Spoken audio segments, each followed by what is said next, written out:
కేసీఆర్ గారి స్థాయి కాదు, కేటీఆర్ గారి స్థాయి కాదు, హరీష్ రావు గారి స్థాయి కాదు, ఆఖరికి నా స్థాయికి దిగిపోయినావు అని చెప్పిన.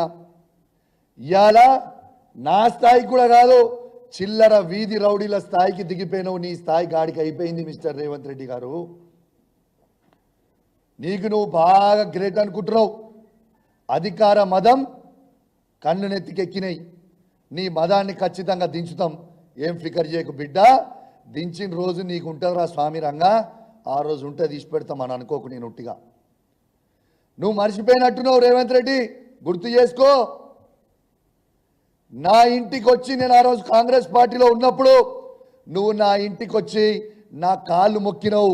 నేను నన్ను పిసిసి ప్రెసిడెంట్ చెయ్యి, దయచేసి సపోర్ట్ చెయ్యి అని చెప్పినావు. ఆ రోజు మర్చిపోయినావు ఆ బిడ్డ. ఆ రోజు నువ్వు నా కాళ్ళు మొక్కితే నిన్ను పిసిసి ప్రెసిడెంట్ అన్నాడు, నేను చేసిన. కానీ గుర్తుపెట్టుకో,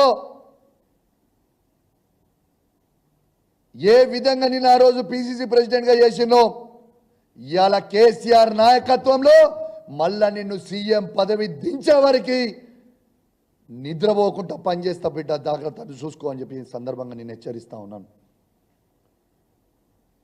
ఇవాళ తెలంగాణ ఇంద్రమ్మ ఇళ్లలో చంద్రన్న చెట్లు నాడుతున్నావు.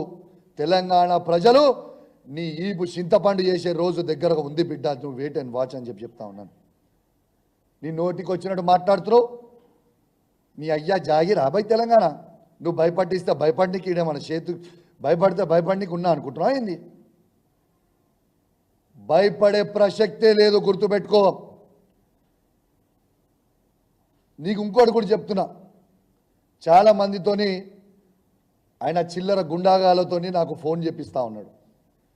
నిన్ను ఖచ్చితంగా హత్య చేస్తాం, నిన్ను చేసి తీర్తాం అని ఫోన్ కాళ్ళు నాకు ఎవ్రీ డే వస్తూ ఉన్నాయి.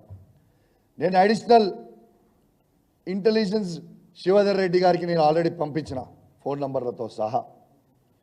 నేను ఈ వేదిక ద్వారా మొత్తం చెప్తున్నా, యావత్ తెలంగాణ ప్రజలందరికీ కూడా చెప్తున్నా, మీకోసం నేను చావడానికైనా సిద్ధంగా ఉన్నా.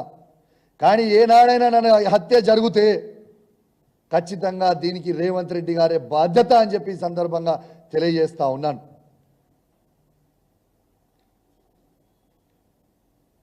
ఇలా తెలంగాణ ప్రజలకి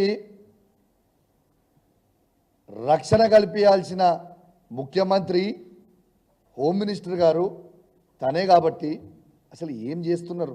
అసలు ప్రజలు నవ్వుకుంటున్నారు నువ్వు చేసే మాటలు. ప్రజలు నిన్ను చూసి నవ్వుకుంటున్నారు. తెలంగాణ ప్రజలు ఏమనుకుంటున్నారు అనేది ఆలోచన చేసుకో. ఇవాళ వాళ్ళ పిసిసి ప్రెసిడెంట్ అయిన మహేష్ గౌడ్ గారు మా కాంగ్రెస్ పార్టీకి సంబంధం లేదంటాడు.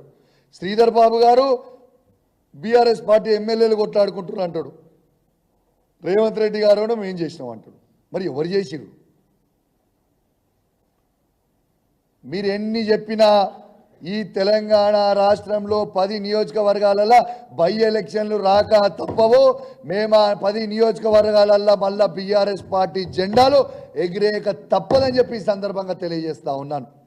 ఖచ్చితంగా బై ఎలక్షన్లు వస్తాయి. ఖచ్చితంగా కేసీఆర్ నాయకత్వంలో గట్టిగా పనిచేసి బీఆర్ఎస్ పార్టీ జెండాలు ఎగిరేస్తాం. రెండోది, నువ్వు గీ మాటలు చెప్పుకుంటూ గీ భయపెట్టించదలుచుకుంటే నీకు నా సంగతి బాగా తెలుసు రేవంత్, గుర్తుపెట్టుకో. ఏదో రోజు ఖచ్చితంగా బాధపడతావు.